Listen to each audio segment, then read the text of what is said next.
bienvenue à cette nouvelle édition du Café des Sciences. Donc ce soir, nous accueillons Elodie Alexander.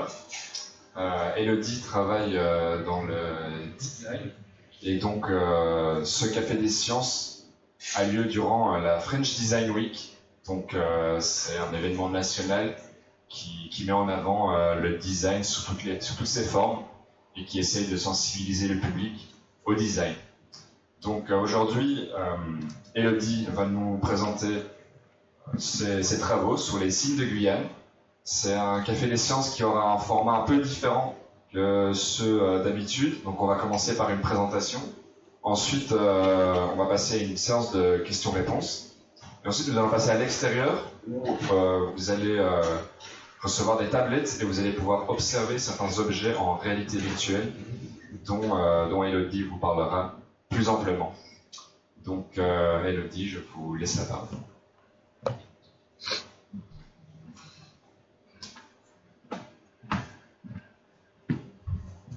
Bonsoir à toutes et à tous. Merci pour votre présence. Merci à toute l'équipe de la Canopée des Sciences de me recevoir ce soir pour présenter le projet Signes de Guyane. Je vais rentrer dans les détails du projet d'ici quelques secondes, mais je fais un petit aparté et d'ailleurs merci beaucoup Simon d'avoir précisé que c'est aussi dans le cadre de la France Design Week, parce que c'est vrai que l'équipe de la Canopée des Sciences m'avait proposé de présenter le projet pour le Café des Sciences plutôt en août. Et après j'ai dit mais si c'est au 3e trimestre, autant faire pendant la France Design Week. Parce que c'est un événement national qui n'a pas encore eu lieu en Guyane jusqu'à maintenant. Et l'idée, avec la France Design Week, c'est de à la fois mettre en avant le design, faire connaître ce pan, ce champ disciplinaire qui n'est pas assez connu, et en même temps s'interroger sur l'innovation dans la société, puisque le design, c'est beaucoup d'innovation, c'est de la créativité, mais c'est pour apporter de l'innovation, non seulement dans les organisations, mais aussi dans la façon de concevoir le développement territorial. Donc j'ai bien aimé le thème de cette année, qui est simplicité avec un point d'interrogation. Parce qu'en effet, de plus en plus, je pense qu'il faut penser à des solutions simples, à des solutions qui sont accessibles à toutes et à tous, mais la simplicité n'empêche pas la complexité et par moment, en termes de développement et dans certaines problématiques de projets en Guyane, on va se retrouver à avoir peu de moyens et à donc aller à l'essentiel et à faire simple. Mais en même temps, on est face à des problématiques très complexes, avec des contextes sociaux parfois qui nous dépassent, et avec une histoire aussi qui est lourde. Et donc du coup, simplicité, mais point d'interrogation, ouverture vers tout ce que ça peut amener. Voilà. Je précise que le projet s'appelle Signes de Guyane, et j'ai mis le mot signe exprès. Je n'ai pas parlé de pictogrammes, je n'ai pas parlé de motifs, je n'ai pas parlé de langue, de typographie, mais j'ai bien utilisé le mot signe, parce que j'ai trouvé dans la définition d'Umberto Eco, dans son livre Le signe, histoire et analyse d'un concept, une définition qui était très intéressante, parce que il précise que le signe est utilisé pour transmettre une information, pour dire ou indiquer une chose que quelqu'un connaît et veut que les autres connaissent également. Donc on est bien là dans quelque chose qui est émis et qui est reçu et qui est interprété. Et c'était important pour moi de parler de signe avec un S et d'ouvrir, parce que c'est vraiment l'idée d'exister dans les territoires, de faire comprendre, de émettre son existence dans notre environnement, et en même temps de le faire voir, percevoir, etc. Donc tout d'abord, je vais vous... Alors, pardon, je ne maîtrise pas très bien le micro. Donc, tout d'abord, je vais vous parler un petit peu du contexte de comment l'idée m'est venue de traiter ce sujet-là particulièrement dans l'espace urbain. Et ensuite, je vais vous détailler les différents prototypes, parce que ce sont des prototypes qui ont été conçus. Ce ne sont pas de vrais objets, mais au moins des prototypes en 3D. Et ensuite, on va voir comment... Enfin, il y aura la séance de questions-réponses, et ensuite, je vous parlerai des instructions de comment voir ces prototypes en réalité augmentée.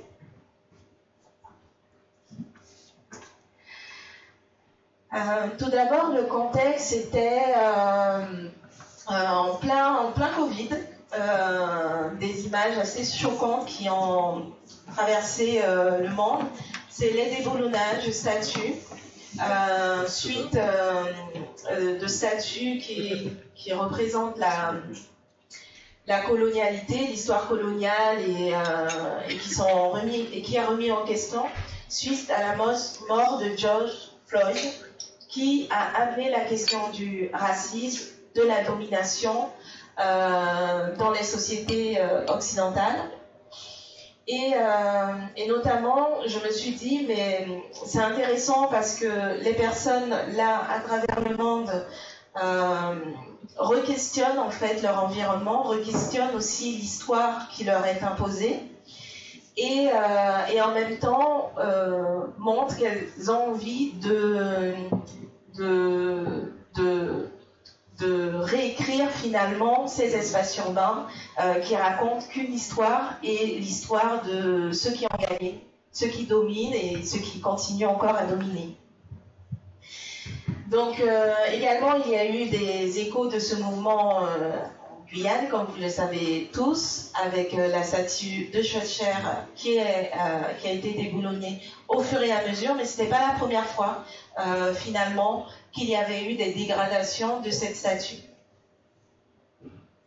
Et en même temps, en plein Covid, début 2020, je réfléchis avec des amis à un projet pour qu'on puisse avoir une meilleure représentation de la diversité culturelle en Guyane, parce que je trouve que dans mon travail de designer, pour tout ce qui est graphisme, lorsque j'essaye de créer une affiche, lorsque j'essaye de faire un site internet, je passe énormément de temps à créer chacun des éléments qui vont figurer sur ces affiches, sur ces sites internet, parce qu'il n'y a pas accès à une base de données, une banque d'icônes, de pictogrammes, d'images, ou pas suffisamment, parce qu'il y a quand même la plateforme Note7 97px pour les photos.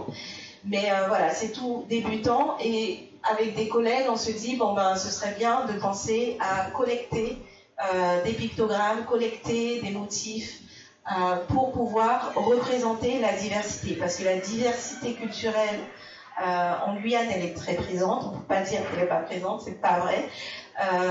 Mais c'est vrai que son expression, elle va rester dans les espaces privés. C'est-à-dire que quand on va rentrer dans les maisons, on va voir les objets, on va voir les gestes, on va voir vraiment même au niveau des décorations, etc. On va voir la multiculturalité, mais finalement, à l'extérieur, dans la ville, il y a assez peu de manifestations de cette multiculturalité. Et juste là, dernièrement, avec notamment Apatou, qui a pu faire des espaces publics avec du timbé dessus et des mobiliers urbains aussi. Mais voilà, c'est tout nouveau, et je me suis dit, avec ce projet Pictonia, du coup, on a commencé à collecter, et c'était vraiment génial parce que non seulement on se rendait compte qu'on collectait des motifs, des pictogrammes, mais on collectait en fait du savoir. Parce que qu'est-ce que vont transmettre ces motifs?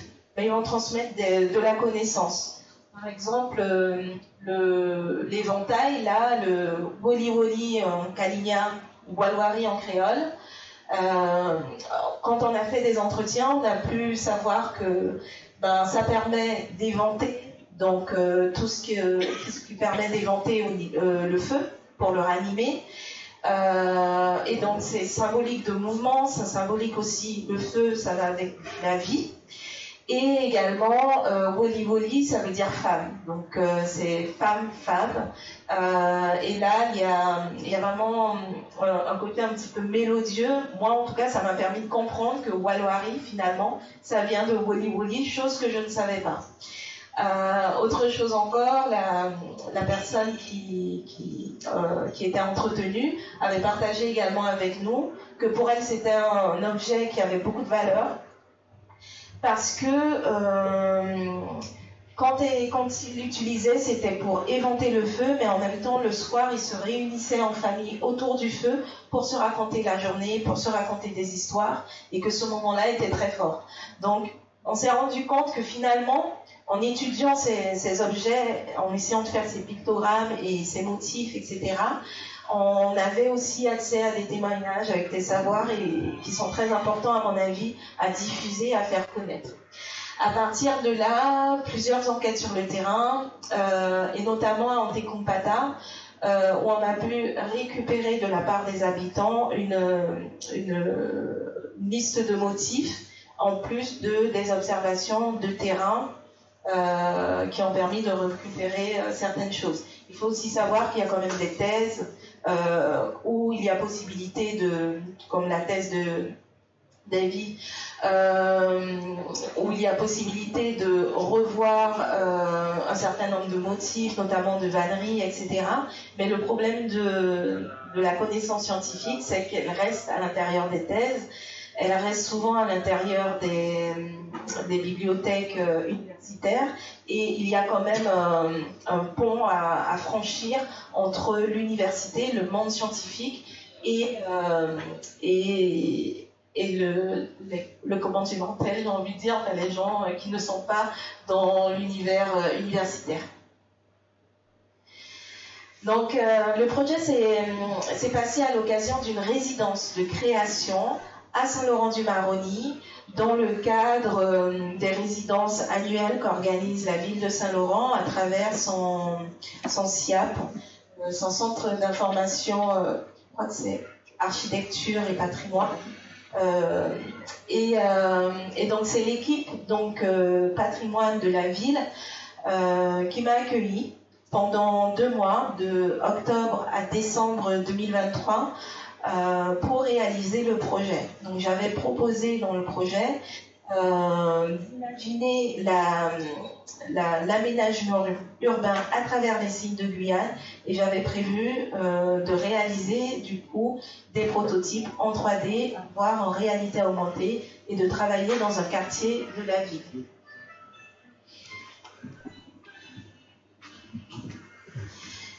Je trouvais que c'était très intéressant que le projet se soit particulièrement passé à Saint-Laurent, parce que Saint-Laurent est très...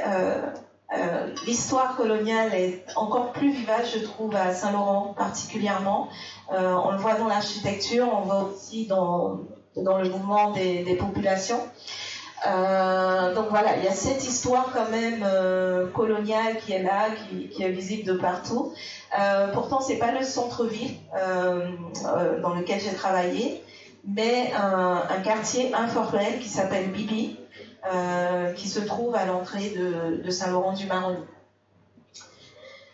Pourquoi ce quartier par rapport à d'autres? Parce qu'on a vraiment fait tout le tour de Saint-Laurent et on a visité différents quartiers, on a proposé en fait à différents quartiers le projet.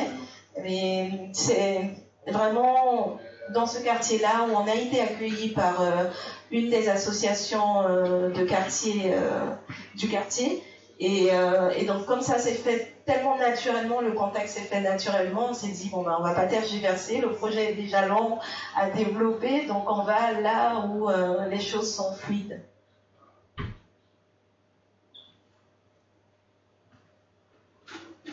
Donc c'est un quartier informel, donc les routes il n'y a pas de route, quasiment pas de route pavée, il n'y a pas d'éclairage public. Donc voilà, il y a quelques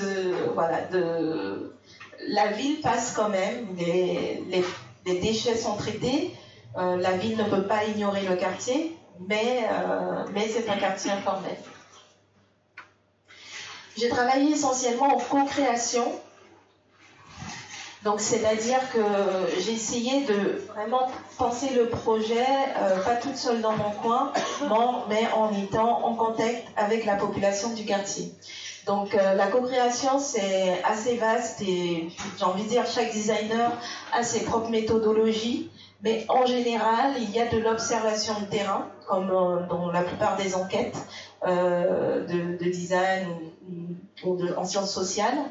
Il va y avoir des entretiens, on peut aussi avoir des groupes de parole, appelés également focus group, et des ateliers de co-création. Et donc la particularité des ateliers de co-création, c'est de penser à des activités créatives qui vont permettre aux personnes de s'exprimer d'une manière qui ne s'exprimerait pas nécessairement en entretien ou en focus group.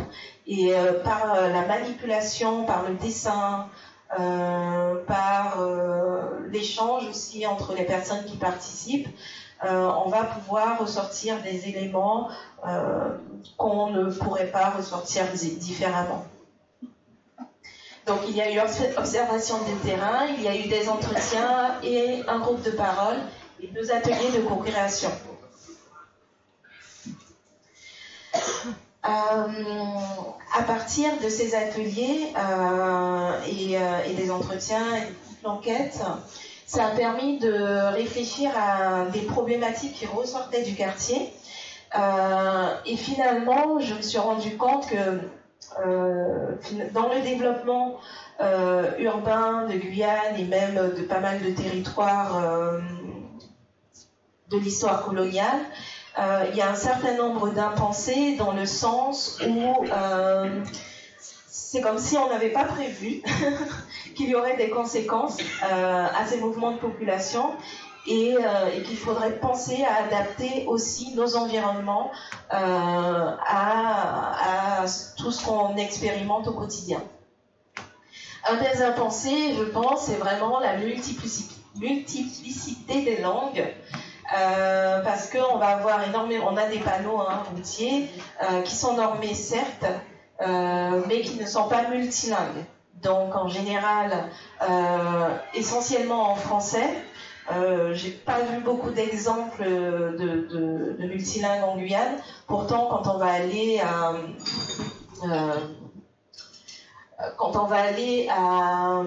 j'ai pas mis d'exemple ici, mais quand on va aller à Perpignan, on a déjà plusieurs langues. Il y a d'autres régions encore où il y a plusieurs langues. Donc, je pense qu'on ne peut pas faire l'économie de la multiplicité des langues, ne serait-ce que des langues autochtones. C'est vrai qu'il y en a beaucoup, donc ça demande parfois de choisir et de prendre des décisions peut-être qui ne sont pas justes, mais au moins de penser et poser le sujet en débat. Et également la multiplicité des modes de vie. Et dans cette première proposition, dans ce premier prototype, il y a à la fois donc la langue, j'ai proposé en français, en créole haïtien. J'ai oublié de préciser que le quartier est en majorité de population haïtienne. Mais il n'y en avait pas que, il y avait aussi des Dominicains, il y avait aussi des Brésiliens, des personnes aussi de l'Hexagone qui viennent, ils habitaient aussi dans le quartier, mais en majorité on voyait plus de personnes haïtiennes, donc c'est pour ça que j'ai pensé au créole haïtien et également au Cassini, donc la langue écrite qui s'écrit, en tout cas à Saint-Laurent, pour les populations bouchinaliaises et voilà, les multiples, parce que du coup il y a plusieurs encore de la créole à Saint-Laurent. Mais du coup tout le monde était OK pour utiliser le Cassini qui est plutôt écrit là-bas. Et même finalement, ce prototype-là, il n'est pas sorti de nulle part, dans le sens où dans le quartier même, il y avait déjà un panneau multilingue près des ordures, pour dire c'est notre quartier, on doit en prendre soin. Et j'ai trouvé quand même assez formidable, parce que des fois on veut penser l'innovation, mais juste se promener dans des quartiers, on va voir déjà qu'est-ce que les gens dans des espaces informels trouvent déjà comme solution pour vivre ensemble. Ensuite, il y a la calebasse que j'ai proposée à la place de l'assiette ou de la fourchette et de la cuillère, parce que mine de rien, le symbole de la fourchette et de la cuillère est très orienté sur une façon de s'alimenter, sachant qu'à travers le monde, la fourchette et la cuillère ne fait pas du tout autorité. Et même, je dirais que la calebasse, si on parlait en termes de poids de population, est beaucoup plus utilisée peut-être que la fourchette, l'assiette, etc. La calebasse est utilisée en Afrique, elle est utilisée en Asie, elle est très symbolique pour tout ce qui est de l'ordre du ressourcement, de la vitalité, de s'alimenter, etc. Et donc je trouvais intéressant d'utiliser cet objet qui est également dans nos maisons. Un autre prototype, c'est le lampadaire, et qui interroge finalement la question des patrimoines. Parce que, du coup, quand j'étais là-bas, c'était octobre, et dès octobre, il y avait déjà les décorations de Noël de partout. Donc, du coup, je me suis dit, ce serait intéressant de penser à un lampadaire décoré, mais pourquoi pas une décoration avec un tabé en ornement. À la place de toute l'iconographie de Noël qui, parfois ne représente pas grand-chose, même si on n'a pas toujours besoin d'avoir des représentations signifiantes. Mais j'ai trouvé très intéressant, parce que même dans la maison de l'association de quartier, il y avait partout des décorations de Noël, et c'était quand même un certain imaginaire qui était présenté avec les lutins, le renne, etc. Et donc du coup, je me suis dit, tiens, là, ce serait intéressant de repenser ces décos de lampadaires de Noël, etc. Et finalement, la particularité du lampadaire, c'est à la fois, il y a un ornement, une proposition d'ornementation qui serait peut-être assez complexe, mais qui demande des procédés industriels pour la fabrication du lampadaire. Mais pour la projection au sol, c'est quelque chose que, mine de rien, ça peut être fait même pour des événementiels de manière plutôt rapide et plutôt simple. C'est des procédés qui existent déjà, et je me dis, finalement, habiller la ville, ce serait peut-être aussi repenser à l'éclairage et notamment la projection sur le sol qui pourrait permettre de projeter des motifs. Donc là, j'ai utilisé un motif qu'on va retrouver sur les katouris ou dans des objets en canage et tout. L'autre chose aussi, c'est que le lampadaire, la question du lampadaire répond à une nécessité de sécurité, parce que il y a une des activités que j'avais proposées dans un des ateliers, c'était de penser le quartier, de dire comment le quartier est en 2023 et de le penser 30 ans plus tard. 2053. Et un des jeunes avait dit, tiens, en 2053, on arrête d'être braqué, devant les poubelles, devant les boîtes aux lettres.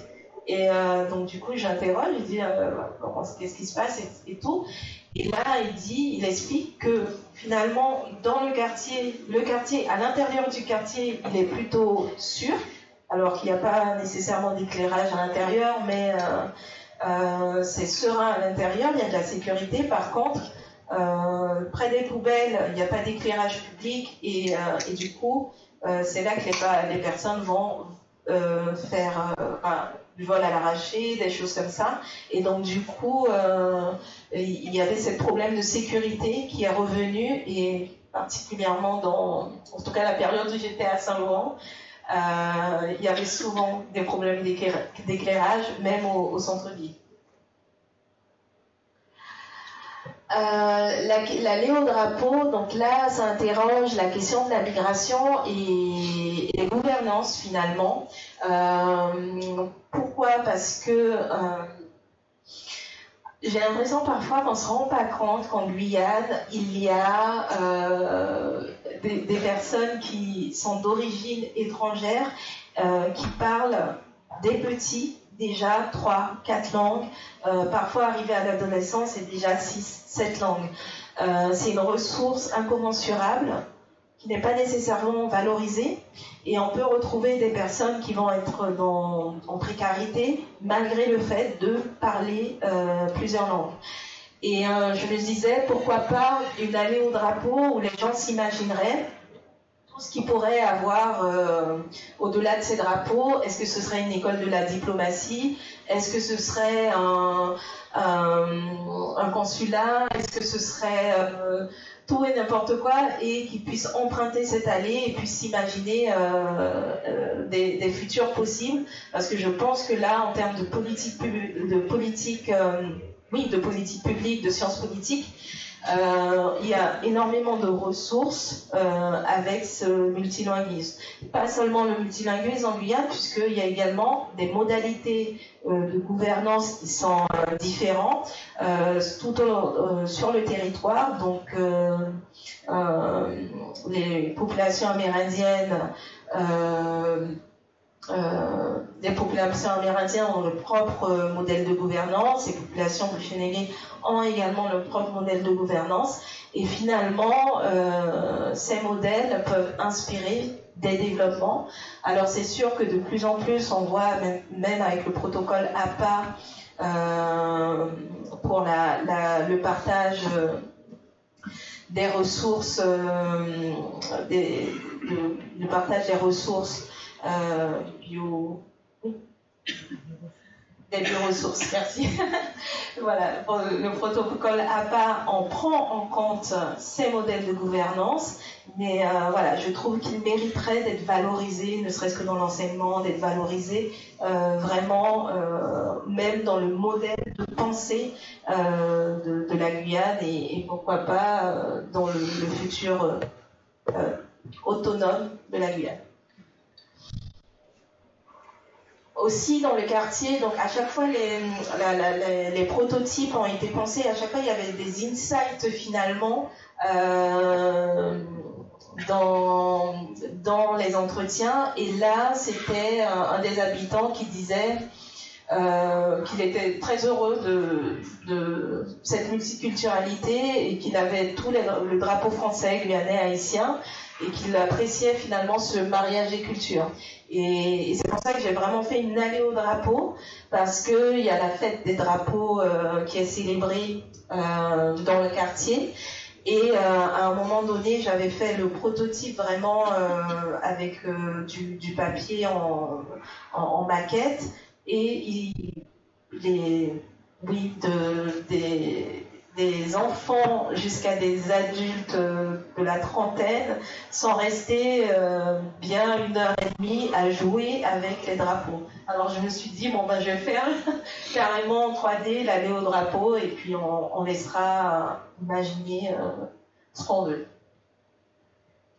Enfin, le 4e prototype, c'est un monument au tambour.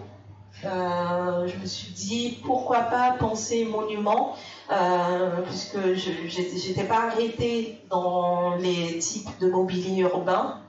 Et la question du monument à tambour, c'est vraiment l'idée de célébrer la multiculturalité, et donc de voir dans l'espace public des objets qui représentent la multiculturalité. Je trouvais que le tambour aussi, ça permet de faire passer des messages, ça permet de communiquer, donc c'est un peu le symbole de la communication. Et donc du coup, j'ai essayé de faire un tambour kaligna, mettre un tambour haïtien, un tambour bushinagé, un tambour créole guyanais, et j'ai repris aussi un tambour qu'on va retrouver au Brésil. Donc voilà, auprès des populations afrodescendantes du Brésil, mais voilà, du coup je me suis dit pourquoi pas repenser le monument culturel aussi avec les populations qui arrivent récemment. C'est vrai que les monuments sont souvent pensés à travers les trois peuples, mais voilà, il y a aussi une histoire qui s'actualise. Contemporanéité et je crois aussi que l'histoire de la Guyane s'est faite toujours avec des vagues de population finalement, et je me dis que ça pourrait être intéressant de valoriser vraiment on ne pourra jamais tout faire, mais plus d'identité finalement dans les espaces publics. Voilà. Donc, est-ce que vous avez des questions ? On passe aux explications. Si c'est la fin de la présentation, je propose déjà qu'on fasse un petit applaudissement pour Alexander pour cette présentation très intéressante. Du coup, je repose la question. Y a-t-il des questions ? Moi, j'aurais une petite question, du coup. Parce qu'on a vu les prototypes présentés, on va les voir encore là via ces logiciels de réalité virtuelle. Réalité augmentée, pardon. Est-ce qu'il y aura potentiellement une suite à ça ? Est-ce qu'il y a des pistes pour passer de la réalité augmentée à la réalité tout court et avoir ces monuments présents dans l'espace urbain guyanais ? Alors, bon, il y a certains, franchement, j'ai laissé mon imagination me porter en me disant qu'on ne sait jamais. Par exemple, ce monument-là, il flotte dans l'air. À mon avis, ce serait un peu compliqué à le faire tout de suite. Par contre, je pense que ça pourrait être des inspirations. Et je sais que lors de la restitution, il y avait le directeur de l'urbanisme de Saint-Laurent qui était là, qui a vu des idées, qui a dit ah ouais, c'est même le lampadaire très simple à mettre en place et il y a un moment donné aussi, j'avais rencontré les lycéens de la filière construction électricité, et un des élèves a repris l'idée pour son projet d'études. Donc j'espère, en tout cas, je pense que les projets en design sont là aussi pour ouvrir les perspectives et inspirer. Après, concrètement parlant, moi j'aimerais bien continuer à penser des mobiliers, notamment les abribus. Je ne sais pas pourquoi, je pense les abribus. Donc j'aimerais bien penser à continuer à faire ce travail-là entre multiculturalité et objets fonctionnels, de l'usage vraiment du quotidien au jour le jour, mais qui intègrent cette multiculturalité. En tout cas, on le souhaite. C'est des objets très jolis qu'on souhaiterait voir en déambulant dans notre beau territoire.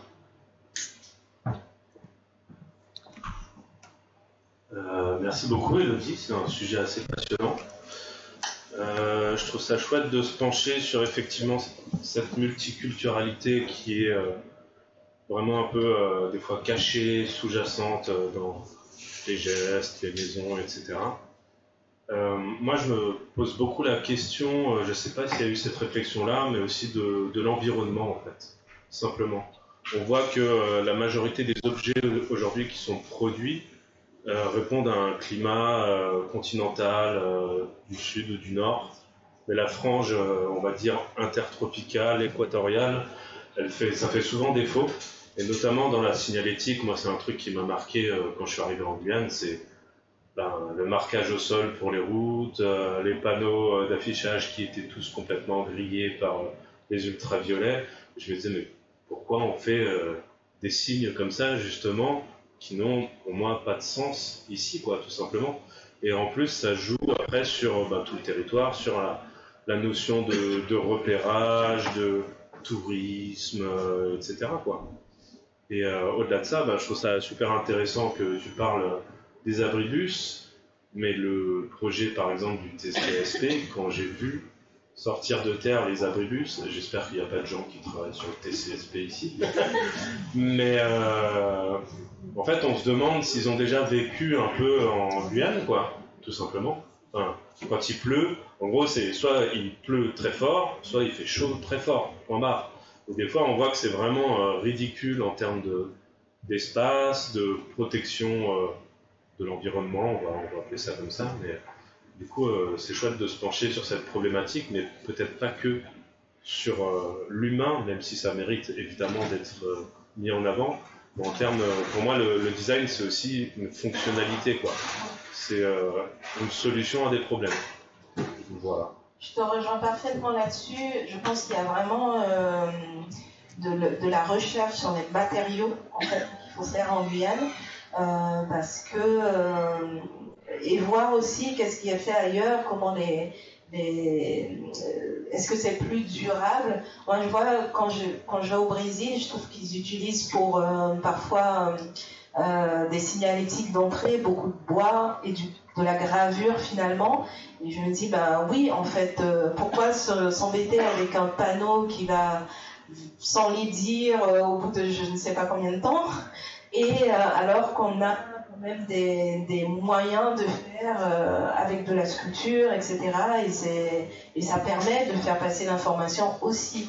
Et je pense qu'il y a vraiment un champ là, au niveau des laboratoires, au niveau de la recherche, sur les matériaux à investiguer, parce qu'il faut se dire, bon, peut-être des fois, certains sujets, les personnes n'y vont pas encore, ou c'est en chemin, ils se disent, oui, mais si c'est pour le marché guyanais seulement, ce ne sera pas suffisant, mais en réalité, non, c'est pour l'Amérique du Sud, les pays d'Afrique, etc., etc.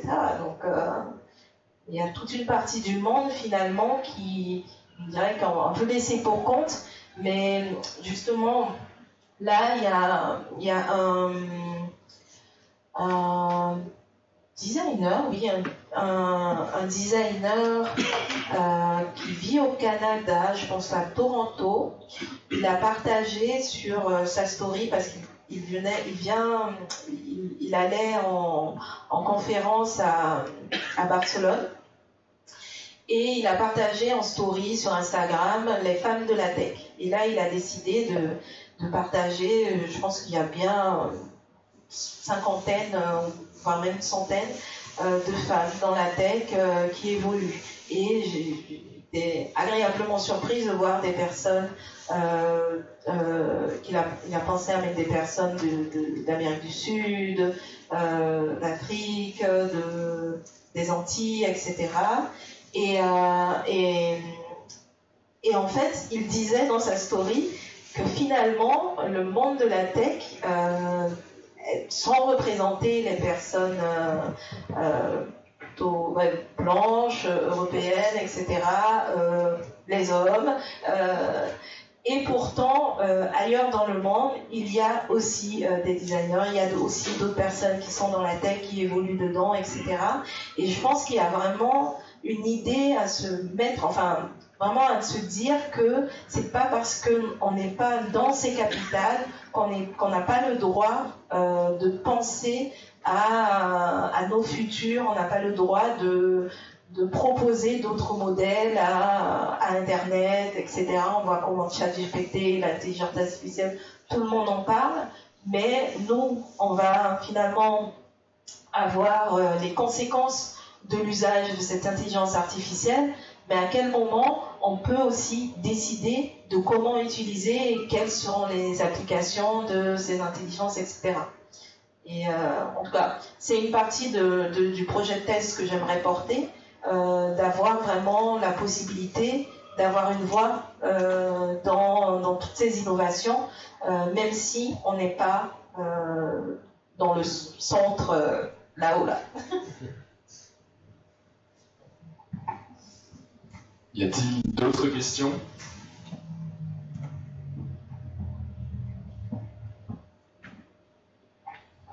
Bonsoir, merci Elodie. Alors moi j'ai eu la chance de travailler sur place. En réalité, le travail que tu as produit, j'ai envie de dire, c'est comment on passerait de l'irréalité à la réalité. Tu as travaillé dans un quartier, tu l'as dit au départ, informel, et en même temps qui a des besoins, des vrais besoins de développement et d'aménagement.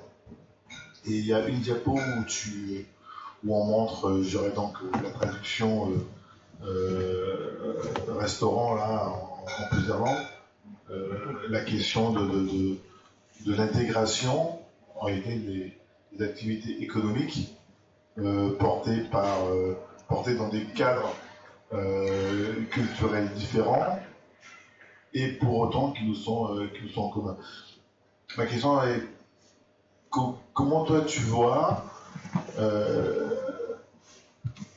ton apport dans ces intégrations multiculturelles en lien avec le développement de notre territoire?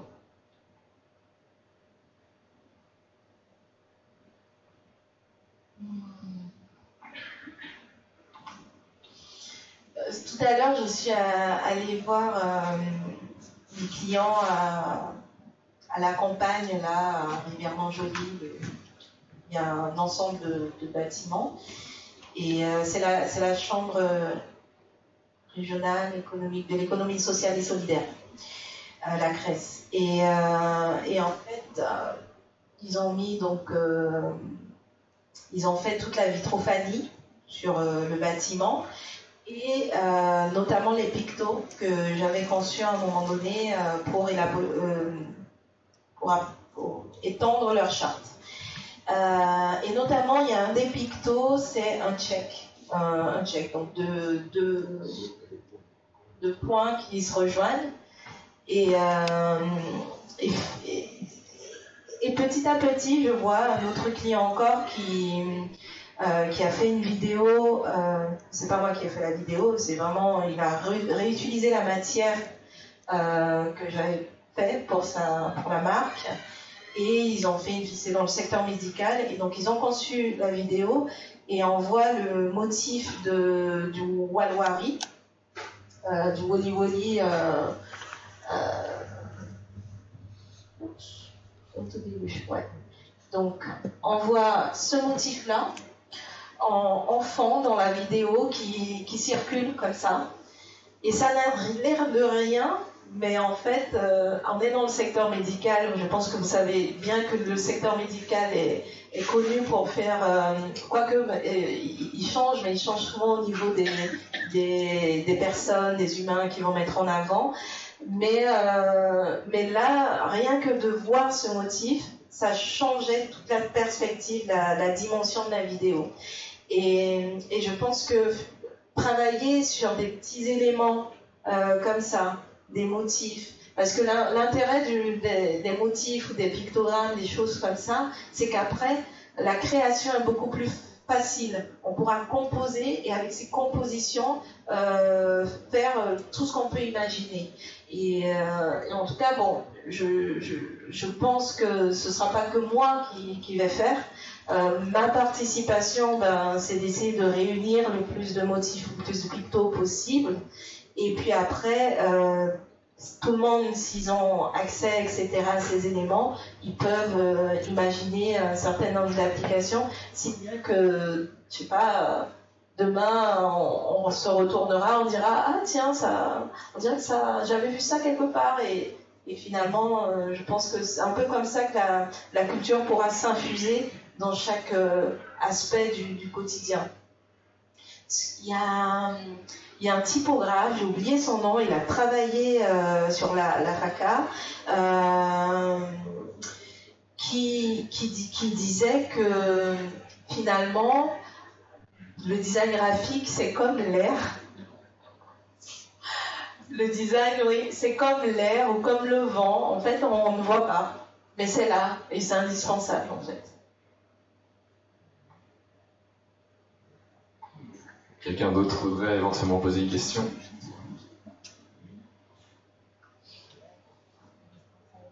Oui.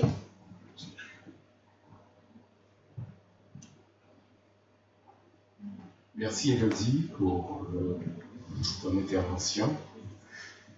Et en parlant de réalité augmentée, en parlant de, comment je dirais ça, de mise en place de statuts, est-ce qu'on ne pourrait pas imaginer en réalité augmentée qu'on voit des statues, mais sans pour cela que ça soit du béton, du bois, etc. Et que l'on puisse vivre ces statues, ces représentations de manière visuelle et en même temps ludique, et tout en prenant du plaisir à voir l'objet qui n'est pas en réalité physique. C'est intéressant, je pense que c'est un futur possible. Et en tout cas, avec tout ce qui est de l'ordre du métaverse, et d'où aussi la tentative, je trouve que c'est une tentative de vulgarisation de la réalité virtuelle et de la réalité augmentée. Peut-être qu'on ira vers ces expériences. Et après, je trouve que ce sont des tentatives parce que la réalité augmentée, on le verra, déjà en termes de smartphone, il faut qu'il soit extrêmement à jour, ça doit être les dernières versions d'Android. L'iPhone encore, les téléphones Apple et tout, ça peut être à partir de l'iPhone 10. Mais en fait, finalement, je trouve que on n'est pas, en termes de technologie, on n'est pas encore à ça d'avoir une possibilité d'avoir accès à ces œuvres en réalité augmentée et même en réalité virtuelle. Donc ça commence, alors du coup il y a la réalité virtuelle, il y a quand même pas mal d'institutions qui commencent à avoir des CACs, etc. Mais n'empêche que ça reste quand même des techniques assez complexes. L'usage, la création même n'est pas si évidente. Mais je pense qu'au fur et à mesure, peut-être qu'on ira dans ces futurs-là. Il faut savoir quand même que la 3D, j'en avais jamais fait avant. Alors c'est sûr, je sais utiliser un logiciel, j'arrive à m'approprier un nouvel outil assez rapidement, mais le logiciel qui m'a permis de faire les objets en 3D, j'en avais jamais utilisé avant la résidence. Pour autant, j'ai réussi à faire quelque chose et j'ai aussi utilisé un logiciel gratuit, donc Blender. Donc du coup, je me dis quand même, il y a des choses qui avancent, mais il y a encore beaucoup de chemin.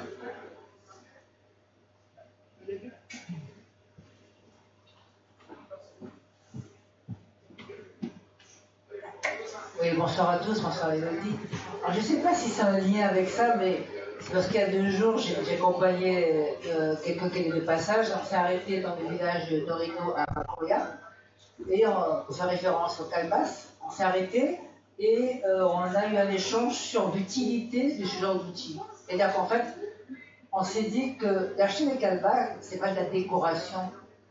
Et c'est là où je veux faire le parallèle. Est-ce que malgré tout, si tu veux dans tes pictogrammes, de prendre des objets qui sont d'identité guyanaise, si on les remet tout simplement au goût du jour, c'est-à-dire si on les utilise comme tous les jours, est-ce que ça, c'est pas non plus une réalité vivante plutôt que de se dire, si tu veux, l'imaginaire ou autre, est-ce que ça aussi, c'est pas une façon de s'approprier? Parce que quand on achète de la calba, c'est pas pour faire la décoration là, il faut faire vivre l'objet. C'est-à-dire qu'on l'utilise tous les jours pour se mettre ses cacahuètes sur la table, par exemple, dans la et c'est ça que je trouve, si tu veux, qui, moi, me rend vivante, ou rend les choses vivantes vis-à-vis d'eux. Une autre question, parce que c'est pas une question, mais c'est une interrogation. Bien, c'est comme sur le Wally Wally, si tu veux, c'est qu'en fait, c'est pour effectivematiser donc, le feu. On continue à en faire tous nos, enfin j'espère, hein, nos grillades au charbon. Ah ben, on peut en prendre pour les utiliser et faire d'autres choses. Donc, ça, comment toi tu peux le vivre en tant que designer et comment tu peux le faire ressurgir ou en tant que des envies, ou susciter des envies de réutiliser ces objets-là comme des objets de tous les jours. Parce que là aussi, ça fait peut-être partie de ta communication et de la communication. J'adore. C'est vraiment super intéressant parce qu'en effet, alors, pendant l'étude, et notamment c'était une des conclusions du mémoire que j'ai fait sur le sujet des pictogrammes et de la représentation, finalement la tendance à collectionner et à mettre en objet de décoration, c'est plutôt une pratique qu'on va voir sur le littoral auprès de populations créoles, voilà, guyanaises, du littoral. Et finalement, quand on va à l'intérieur et quand on est auprès de populations autochtones, non, ce sont vraiment des objets utilisés. La pagaie, elle n'est pas sur le mur, elle est là pour vraiment dans son rôle pratique. Et effectivement, avec le photographe aussi qui était avec moi dans les entretiens, Myrto Laguet, on se disait, mais finalement, on pense que ce sont des objets de décoration, mais d'autres personnes les utilisent et à la limite, ce serait de redorer leur utilisation au quotidien. Tu vois, par exemple, le tamis, là, pour faire le couac quand on était en Tecumpata, mais est-ce que la pratique de la fabrication du couac, elle ne devrait pas être plus courante dans nos familles, dans nos quotidiens? Donc, effectivement, je pense qu'il y a totalement un lien à faire avec nos cultures, finalement, et nos pratiques. Et, il y a aussi, il faut prendre en compte, parce que l'histoire de la Guyane a vraiment été faite avec une dichotomie avec le littoral et l'intérieur, et mine de rien, on n'a pas assez conscience que l'intérieur commençait très tôt, parce qu'il y avait deux préfectures. Il y avait donc la préfecture qui était sur le littoral de type économie de comptoir, etc. Et puis il y avait le territoire de Ligny. Donc ça a duré quand même longtemps, jusqu'à tard. Et le territoire de Ligny commence à Tonnegrande. Donc c'est à côté de Tonnegrande, c'est pas il faut pas prendre la pirogue ou l'avion, etc. Donc mine de rien, finalement cette dualité entre intérieur et littoral, ville et entre guillemets forêt, enfin mode de vie plus voilà, centré, enfin autre mode de vie, sont quand même très tranchés, et en même temps il y a eu des formes de développement du littoral sur des modèles européens, occidentaux, etc. Et dans les pratiques, je pense qu'il y a eu, enfin, lorsque notamment la ruralité est un peu plus sortie du littoral, il y a certaines pratiques qui étaient plutôt courantes chez nos grands-grands, auprès de nos parents, que nous, nos générations en tout cas, on n'a pas connu. Mais du coup, finalement, c'est assez récent. Et c'est pas comme si c'était des siècles avant. Donc je pense qu'il y a quelque chose à exploiter là-dessus. Je vous propose de passer à la dernière partie de cette intervention, c'est-à-dire qu'on va se diriger dehors, où il y aura certaines tablettes mises à disposition. Bon, il n'y en aura pas une par personne. Les personnes qui ont des smartphones plus récents, on va dire, pourront peut-être appliquer ça également, télécharger un programme de réalité virtuelle ou scanner un code QR, vous vous rendrez très vite compte si votre smartphone est compatible, oui ou non. Comme ça, vous pouvez vous-même visualiser les objets dont on a parlé pendant cette intervention. Et donc, avant de partir tous dehors, ce qui signifierait également la fin de ce Café des Sciences, je tenais quand même, encore une fois, à remercier Elodie Alexander et ensuite à vous présenter déjà nos prochaines dates. Sachant que la fête de la science arrive et que la Canopée des Sciences est très active là-dedans. Donc le prochain Café des Sciences se déroulera le 8 octobre et prendra la forme d'une table ronde à la Maison des Cultures et des Mémoires de Guyane, donc la MCMG à Remire-Montjoly,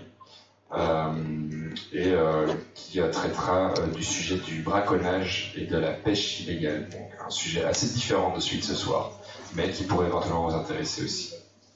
Donc voilà, sans plus attendre, je vous invite à vous diriger dehors et bien un dernier applaudissement pour vos réactions.